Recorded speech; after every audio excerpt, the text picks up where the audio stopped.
Nous sommes venus aujourd'hui aux Rencontres du développement durable pour célébrer l'anniversaire des ODD, et en particulier le thème du numérique qui nous concerne tout particulièrement puisque nous sommes un acteur. Nous fournissons en fait des outils numériques aux gestionnaires de la ressource en eau.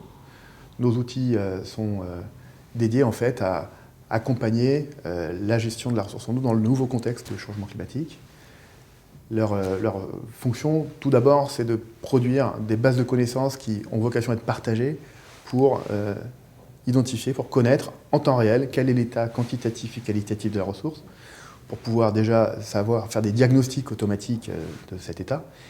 Et progressivement, on fait beaucoup d'investissements de recherche et développement grâce à notamment l'ADEME, BPI et la Caisse des dépôts pour utiliser l'intelligence artificielle et mettre l'intelligence artificielle au service de l'anticipation de la ressource en eau, l'anticipation des besoins, l'anticipation des disponibilités pour détecter de manière précoce les déséquilibres et agir dès qu'on le peut pour actionner les leviers de sobriété. Réduction des prélèvements, modulation des usages eau potable, des usages en irrigation. En fait, le numérique, premier bénéfice du numérique, c'est la connaissance. Sans connaissance, la gestion est extrêmement compliquée.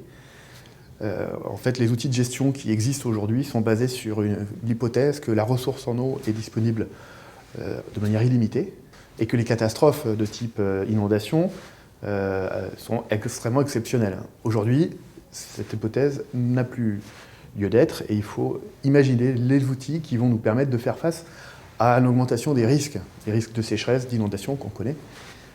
Et du coup, la première étape, c'est déjà de connaître et après, une fois qu'on a ces bases de connaissances, on est capable de mieux anticiper. Mais sans cette connaissance, rien n'est possible.